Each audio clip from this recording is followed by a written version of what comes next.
So we've been talking a lot about playlisting, and I think we've had some good conversations about it. First of all, if you're doing digital advertising, I know we do a lot of A/B testing, sending to playlists and sending to tracks on certain platforms. So I know we do both.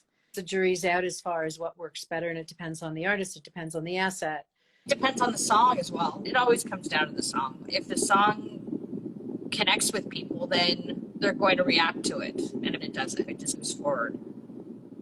Yeah, and these editors are looking through 60,000 tracks a week. What is the number? It's, okay, is it 50? Is it 20? Whatever it is, it's still a crazy number. Oh, yeah. For editors to be going through, and that they're looking for something that stands out because they only have so much time. They're just looking for the standouts. I think that there are two parts to this, and this is what I'm trying to say. Yes, it's always the music, always, yes. And you have to feed it.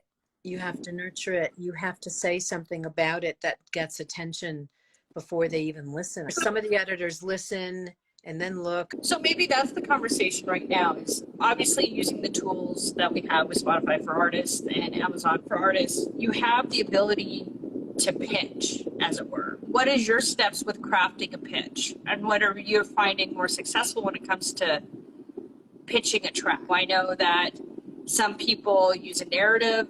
Here's 2 lines about the artist, and this is the marketing that we're doing to support it. What are you finding to be successful when and capturing the interest of the editorial staff? I've been using narratives about the tracks rather than you telling them what I'm doing marketing wise, because the marketing's always the same. I'm buying ads on Facebook, YouTube, and Instagram and trying to build followers and such. I find that the narrative I've been more successful from in the last couple of months for me at EEK that have a really good narrative and have a really interesting story to them, you know, that it just lends nicely to craft a pitch.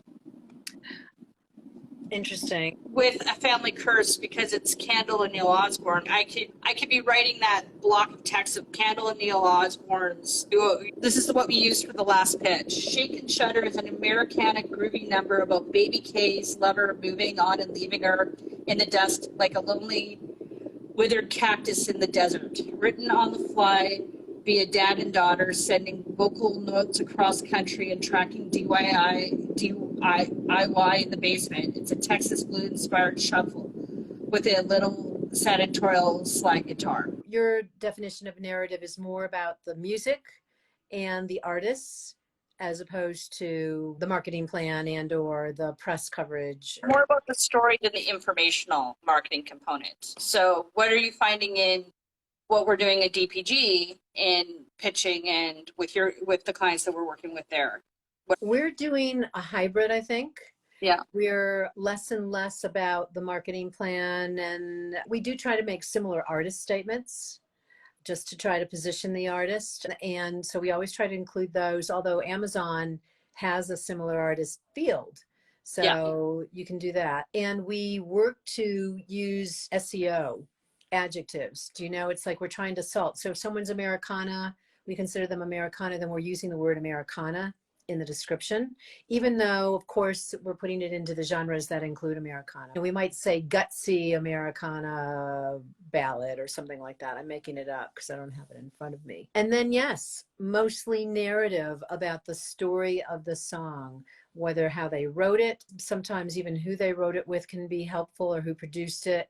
Although I think those are secondary, but more, yes, I wrote this song for my father, he passed away, and it's about making sure you tell everyone you love that you do love them, kind of thing. So we've definitely moved. I watched, I think it was someone from Spotify, it was a podcast recently where he gave some tips, and that was one of his tips, to be more about the song, the music, the artist, because he said, listen, we can see number of followers. So we no longer say, unless it's a big deal, we're trying to position an artist that they may not be familiar with, who's very big. For example, I have an artist that a lot of editors may not have heard of, but she's got over 100 million streams. So I might say with over 100 million streams over the past 25 years, this is a new vocal track, but then going into the narrative. So I call it a hybrid. The advice that sometimes I don't follow, but I try to give to everyone, is doing those artist pitches weeks in advance to what they're actually due. Being able to edit and craft the right statement for you rather than just throwing it up there because it's due on Friday and we're really hoping for the best. Giving yourself time to actually create, it's essentially creating an elevator pitch. Yeah, I think that's exactly right. And that it takes a lot of time to do that. When we first start working with an artist, we spend hours. So in our weekly calls, we're constantly talking about, first of all, the issue is we like everything 6 weeks up front. When I say everything, I'm talking about from the artist as far as materials. It's not always possible. It doesn't, that's ideal. That's not reality. But that's where we like to start. Why? Because we like to have a week to craft the Spotify for Artists pitch and the Amazon Music for Artists pitch and what we're going to pitch to the independent playlisters and all that kind of thing. But it's really the Spotify for Artists, Amazon Music for Artists, and now Apple Music, I know, as far as you're concerned. Because those editors want things 4 weeks in advance. So we're not up until midnight trying to figure out what the pitch should be, which just takes away from our being able to be creative. That's all. It can still get done. It gets done every week. It gets done. But are you setting yourself up for success if you're doing it at the last minute is always the question. Exactly. Is that, are you limiting your opportunities? Be planning for success is always the, like, trying to give yourself as much runway as possible is so important these days. Yeah, and it doesn't always work. I had one of our artists get on Spotify editorial playlists, many of them actually, when we first started working with her, and she was so far behind, we didn't get the S4A pitch in until 4 days before the track released. Okay, would I recommend that all artists do that? Never. No. But that's what happened. It's to be as prepared as possible for success, in my opinion. And then you go with what you have. Sometimes you have it 4 days in advance. Sometimes you have it 6 weeks in advance. Yeah. But also depending on the distributors you're working with, I think it's important too to get it earlier. We spend hours, especially in the beginning when we first start working with an artist, craft the pitches. Does anyone see them?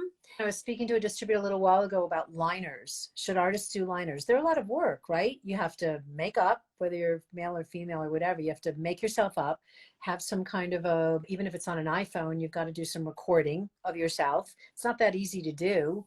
Some people find it easy. I don't. Does anybody catch it? And the answer is maybe not. But on the chance that someone is looking for it, looking that you are supporting the DSPs, that you are out there saying, hey, listen to my music on Apple. Hey, listen to my music on Spotify. The editor is trying to make a decision between you and another artist. If that other artist is on it and all other things are equal. I said this to a client yesterday because they were posting some stuff and I'm like, please check handles before you post something.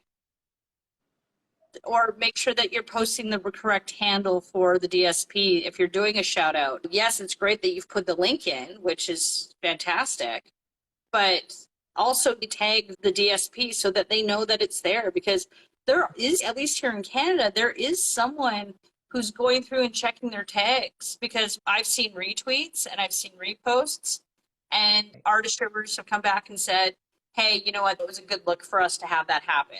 And I agree with you. It doesn't move the dial and it's all of a sudden you're going to get put on the biggest playlist in the world.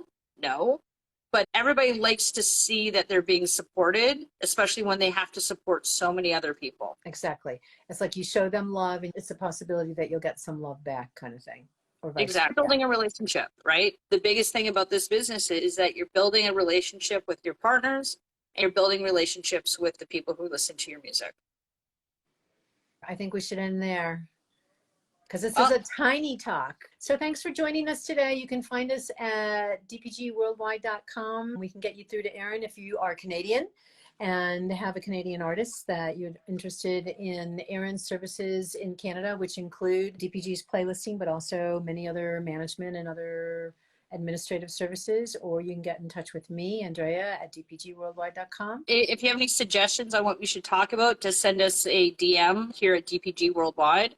Or if you have any questions, same thing, just drop us a DM and we'd be more than happy to have a conversation. Thanks, guys. Bye. Bye.